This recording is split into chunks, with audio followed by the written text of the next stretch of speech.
New events. Yes, the visitor has met with the Baroness. The Baroness granted the advisor an audience to discuss the matter at hand, military, and for the treasury. Okay. Then there's one event, active bandits outrage. Requires 7 days to solve. Ooh, should be attended before 1st of Rover. 9. That's next month. So we should definitely look at this.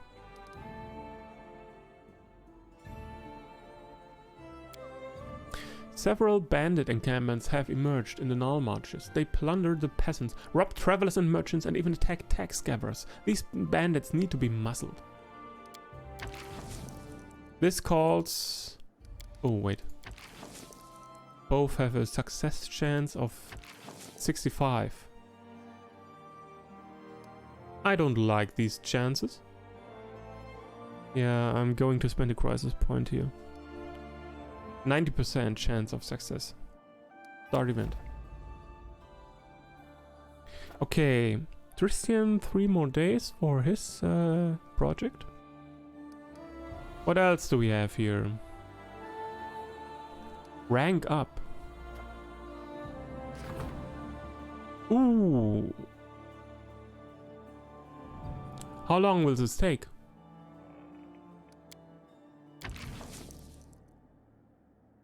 Two weeks, of course. 2 weeks. It's always 2 weeks. Holy shit. Economy. Do we have here trade agreement? Trade agreement with Mivon. Project cost 100 BP. Okay.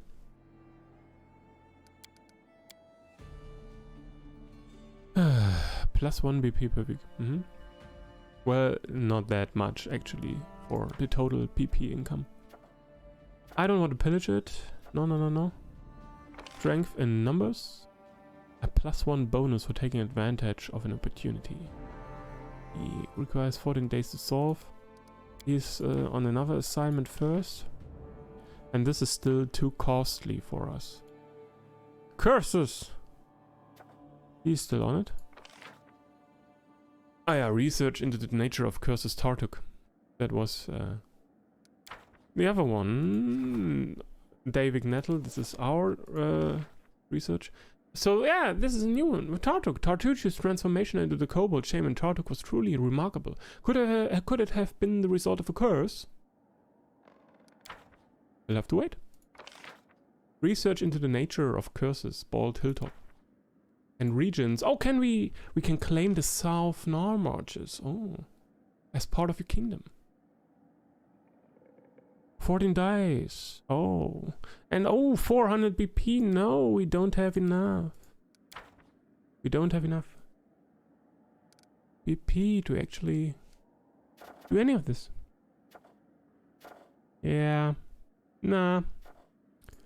This will have to wait. This will have to wait.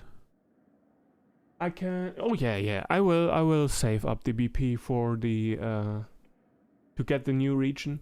Then we can establish a new settlement in the Southern Null Marches. Build a town. Build it up. And have another source of income. Yeah, I will... I mean, I can't further... upgrade any of my 2 settlements anyway, right? I've already maxed them out so far, right? Let's check the map. Check our capital first. So all slots are already spent. We can upgrade these buildings, of course. We could upgrade them. Yeah. But actually, before I start upgrading the buildings, I would prefer just getting a new region, founding a new settlement. Then I can also start claiming all these resources here. for our barony. Yeah. Yep. That one first. So we're going to save up the BP, 500 BP, to claim this region. Yep. Going to do that. I serve you, your grace. They don't have anything new How to may I say, serve right? you, your...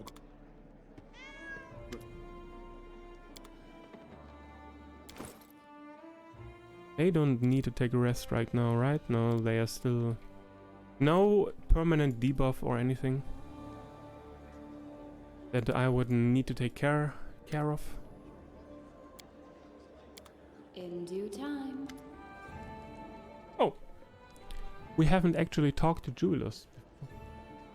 Jubilos raises his head and closes his notebook. Ah, it's you. How can I help you? What are you jotting down in your notebook all the time? Notes on your adventures. Good ideas that come to mind. I don't know how it is with you, but in my case, my mind is constantly producing thoughts and ideas worthy of writing down. Some I use in my articles and books. Others I will share with the audience next time I speak at Foray Logos in Absalom. Some other thoughts should be kept out of the public view for a while. Our world isn't yet ready for certain revelations. Tell me about yourself. I've heard this request so many times. Well, as we are traveling together, I suppose I can give you an interview free of charge. Where are you from? All of Golarion is my home. I'm a citizen of the world. Some might say my home is Absalom. That great old patchwork city. It's there that my books and magazines articles are published, and there I am held in particularly high esteem, owing to my vast knowledge. In fact, once I was invited to the College of Mysteries itself, but I prefer to think of Absalom not as home, but headquarters, where I go to plan my next adventure. I've visited every country worth mentioning in Avestan and Garund. I've even trodden the exotic lands of Jiangxia. I've seen miracles you couldn't even imagine. And in every place I've been, there was a home that would have gladly received a renowned explorer such as myself. The famous name of Jubilos Nephropol is known even in the most remote corners of the world. Still, where were you born? You know, the line between persistence and importunity is very thin, and you risk crossing that line, Jubilos sighs. Do you think I have mentioned my birthplace because of my forgetfulness? I haven't mentioned.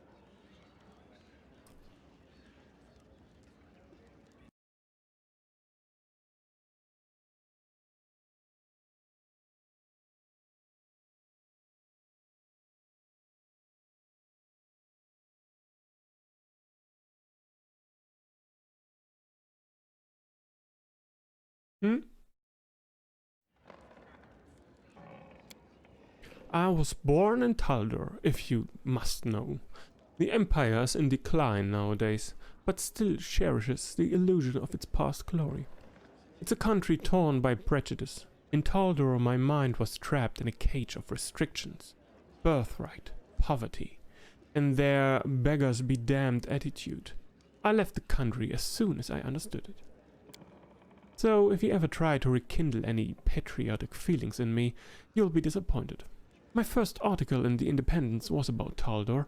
The magazine was almost closed as a result of the scandal that followed, and it would have closed were it not for crowds of my supporters marching in protest under the windows of the publishing house, making its editors change their minds. You have traveled so much, tell me of your travels abroad. Jubilos tilts his head, peering at you. I've written a fair number of articles and essays on my journey, and if you'll excuse me, I haven't the slightest desire to retell them all to you right now. If you wish to learn about foreign lands, pick up any issue of The Independence and read all you like.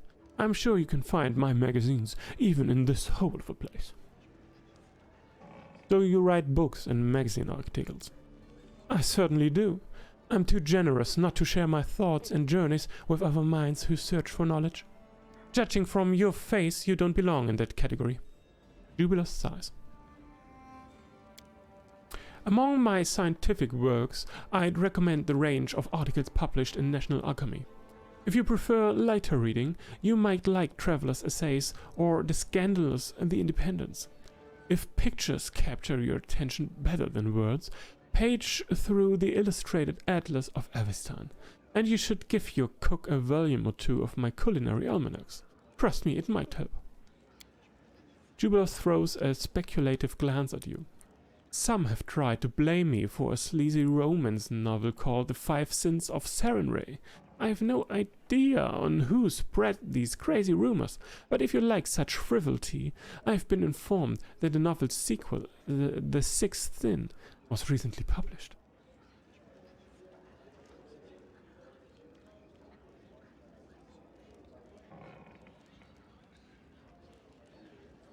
Mm-hmm.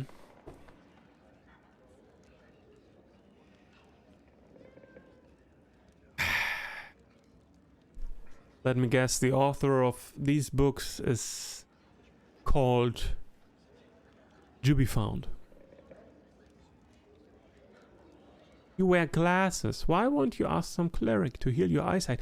They can heal their eyesight with clerics. Holy shit. I want to have that too.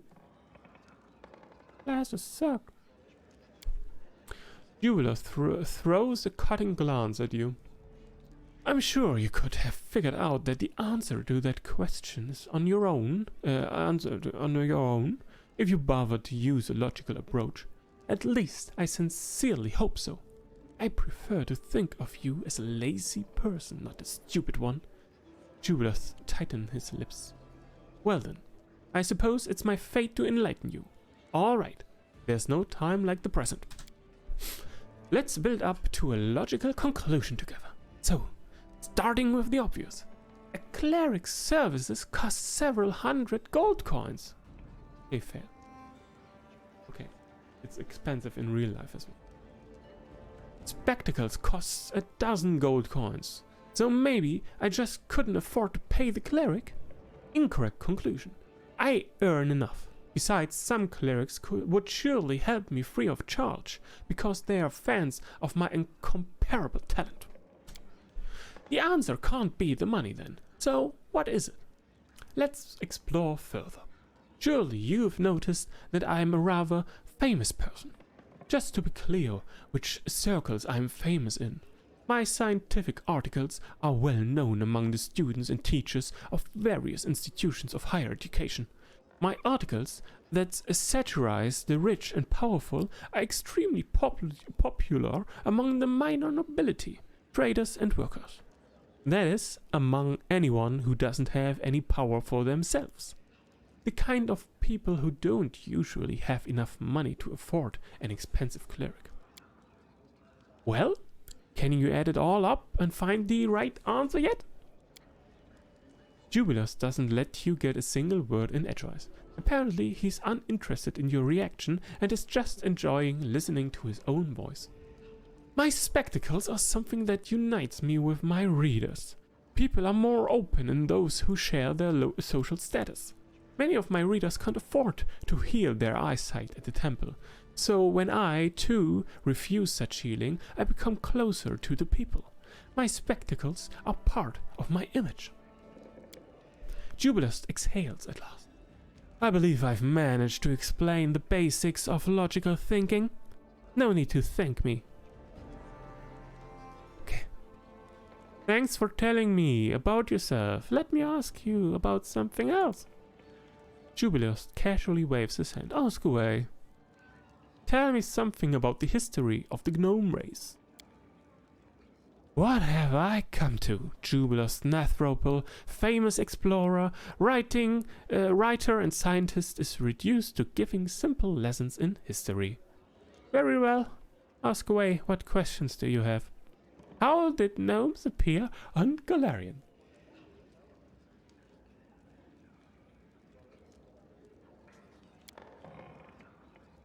They came here in ancient times from the First World. You do know what the First World is, right? If you don't, ask me about it some other time. I used to lecture on it a couple of institutes. The First World. Of course I know what the first world is. The first world is so called because it's believed to be the god's first draft of the subsequent plane that would later spill into the material plane and the shadow plane. It is coterminous with the material plane and the shadow plane, but exists outside the standard cosmology, being somehow behind the other two planes.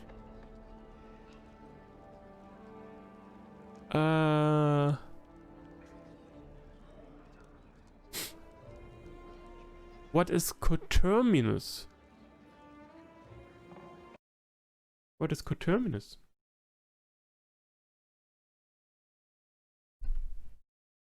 Ah.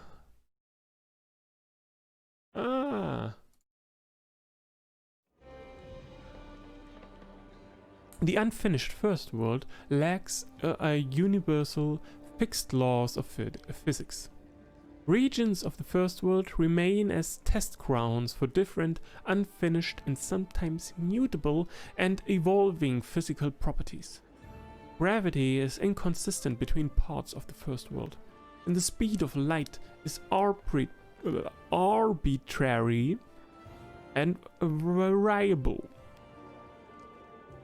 Where these regions overlap, the reactions between these inconsistent laws can be unpredictable. The first world is home to all manner of strange creatures, apparently prototype versions of the plants and animals of the material plane, although its chief inhabitants are Fae, the most powerful of which are the creatures known as the Eldest. Okay. I see. According to the understanding I've accumulated, the gnomes were an immortal race until some of our especially insightful ancestors came up with a brilliant idea. They decided it would be fun to learn how it feels to be mortal. I would like very much to meet those gnomes. I wouldn't even kick them. I'd just look in their eyes without a single word. Too bad they're all long dead by now. Okay, and they were idiots. Want to be mortal. As everyone knows, a stupid enough idea can be extremely contagious. So the gnomes caught this infection. All of them. Without a hope for cure. So they found a way to Golarion and decided to settle here. And you'll never believe it. They got just what they wanted. They severed the link with the first world. They gained mortality, the bleaching, and a heap of local diseases that have been keeping our race on the verge of extinction ever since. Do gnomes live long? Certainly. Long and happily ever after. Jubilos shakes his head in remorse.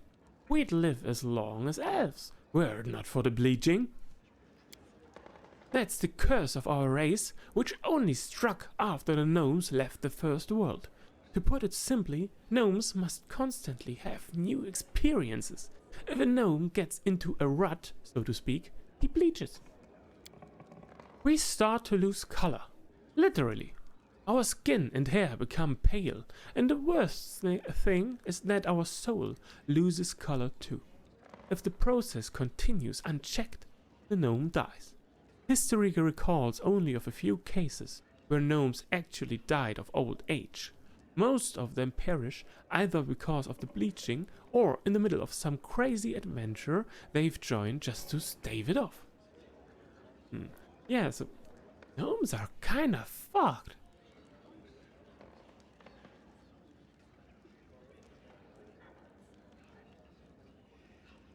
Man. I mean, I like to experience new things as well. Just inside my own home, so I don't have to leave the house on some dangerous adventures, even down the road. Holy shit. But gnomes? They're screwed. They're totally screwed.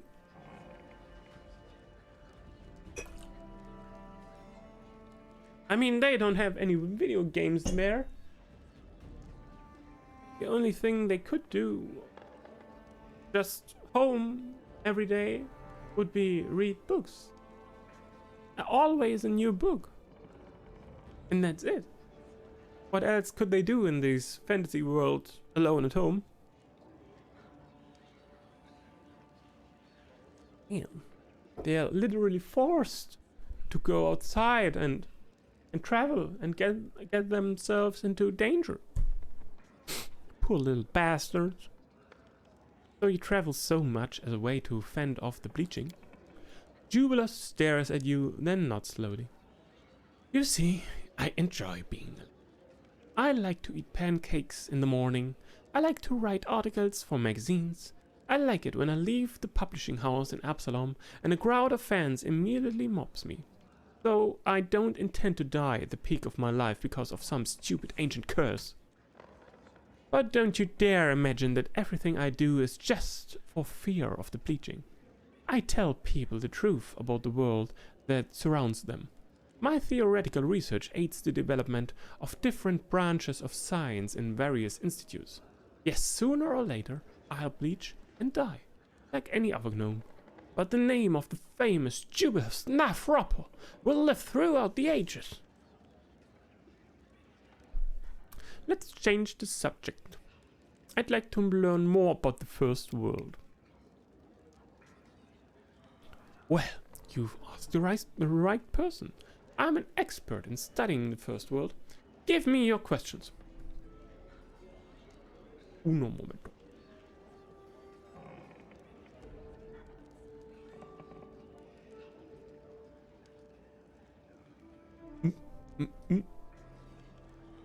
The first world. What's its like? What it's like? It's huge, wild, and extremely unfriendly to the unprepared traveler. Nothing remains constant there. Matter changes before your eyes. What was a mountain yesterday becomes a river today, and that river flows upward. The trees touch the sky. The heat of the desert can melt metal, and hurricane winds can tear a person apart. But it would be wrong to think of the first world as the plane of total destruction.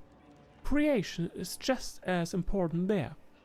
The deserts spring alive into forests, and when the hurricane subsides, animals emerge from hiding, huge, wild, as untamed as the world itself. The first world epitomizes life in its original, chaotic meaning. There's a theory that gods used the first world as a training ground, to practice their ability to create matter. They then abandoned the first world to its own fate, and wandered off to create Golarion. Some say that the inhabitants of the first world still hold a grudge against the gods for this. How can a person get there? Mainly through magic portals created by skilled magicians, but the price of such a portal is usually in excess of several thousand gold coins. There's another way, of course. There are documented cases where spontaneous portals to the first world have opened in remote places on Golarion, where, as mages say, boundaries between the two worlds has grown thin. But spontaneous portals are rather dangerous. You never know what's lurking on the other side. Only desperate adventurers and madmen use them. And of course, romantic suicidal idiots who think that good common sense is too boring. Are there any sentient beings in the first world? Of course, the Fae, and all their relatives and all their relatives' relatives. And then some more Fae besides. Sometimes one meets leprechauns or satyrs there, which are actually another type of Fae, just called by another name. And all of them are immortal, by the way, at least in their own home world. The souls of the creatures of the first world have no connection with the realm of mortals. When a creature of the first world dies, its soul just materializes in another body, similar to its old one.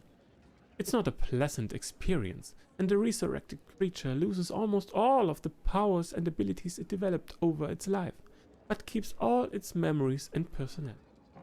It's still much better than a mortal death, I would say. Sometimes the process doesn't even take long. A killer might meet his victim again the following week. Naturally, this immortality has influenced the way first world inhabitants think. For instance, Fae enjoy mischief and tricks that can easily end in someone's death. The Fae think it's just funny, and anyone from another world who falls victim to such tricks doesn't end up having much to say at all. Once the gnomes were mortal relatives of the Fae. Jubilos sighs. Who rules the first world? It's commonly assumed that the eldest rule it. They are overseers, but more just a glorified version of Fae Lords. Power attracts pompous blockheads in every world.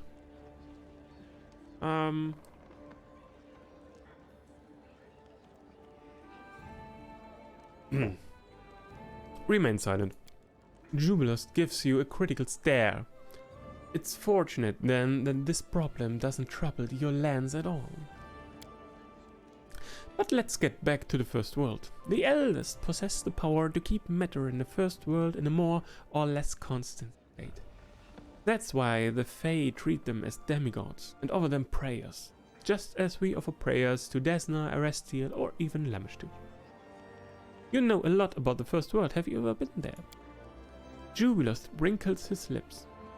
I haven't the opportunity yet, unfortunately. My studies of the first world are limited to the confused statements of witnesses or scribbles in their diaries. Also, I've studied the remains of some unfortunates who periodically fall out of a spontaneous portal. I keep to the hope that sooner or later I'll manage to visit that wonderful place. And certainly, the notes I'd write on the place would be far more extensive and informative than all the ramblings on the subject I've had to wade through. Naturally, the main concern of my expedition would be the safety of its leader, namely me. It would be extremely foolish to go that far and see that much, only to lose the chance to tell anyone about it. I'd like to talk about something else.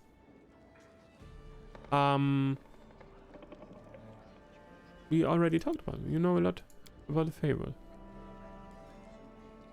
Tell me, why have you studied the first world so thoroughly? Jubilos looks at you for several moments, his eyes narrow. I told you already, I like to be alive. I assure you, other gnomes share the same attitude. Between the bleaching, disease, and old age, we have a lot to yearn for. But the ancient gnomes, for some reason, decided that mortality, the bleaching, and all the diseases of Golarion are preferable to the immortality of the first world. I can't do anything to change that, but I can do something with my own life. I want to find a way back to the first world for all the gnomes of Golarion. Unfortunately, to do this, I can't just gather up all the gnomes and send them marching through the nearest portal. We are too attached to Golarion now. We have lost our connection with the chaos of the first world. We've become too mortal, if you see what I mean. When a gnome dies in the first world, he dies forever, like any visitor. But there must be something that can be done to solve this problem, and I intend to find out what it is. Jubilos Nothrapel, the hero who returned the gnomes home. It has a nice ring to it, wouldn't you say? You're not very friendly, you know. Do you think so? Jubilos looks at you above his glasses. Why ever not, if I may ask? Perhaps you confuse superficially friendly words with genuinely friendly intentions. Believe it or not, I wish you only well. As a proof of that, I can point to the fact that I travel with you, and that I'm talking with you right here and now. Tell me, which do you value more? An artificial smile or an honest attitude, bolstered by friendly advice and assistance?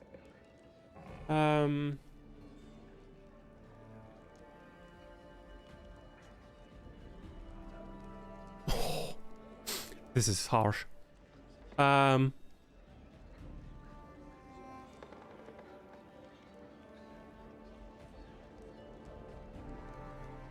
Even the most useful advice is better received if it's offered the right way. Your advice sounds like your only aim is to please your own ego. There's actually very much wisdom in these words. People like to argue with other people in a way that makes you think They don't actually care to change another person's mind, to make them see their point. Because just of the way how rude they are in arguing with other people. Here's another piece of advice then. You should learn to see the essence rather than being distracted by colorful wrappings. The wrapping is important as well. The way you wrap your the meaning you try to. God damn it, English is not my first language. It's also important how you present your idea, or your stance, or your beliefs. It's not just the mere content, not just the core, what you're saying, which is important. It's also the way you say it. Otherwise, you risk swallowing something you shouldn't, because it was wrapped in golden foil. Dubious adjusts his glasses. If you cannot separate the sense of my words from the way they sound, that's not my problem. It is. It is.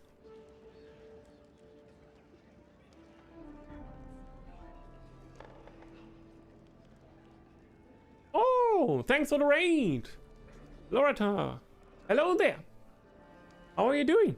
What were you playing? I hope you had a nice day. Howdy. Hello there. Welcome to some Pathfinder Kingmaker.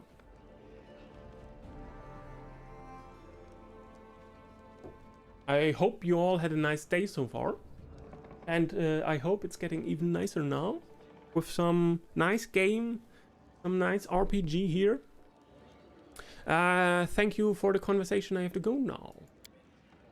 Come back when you run out of clever ideas.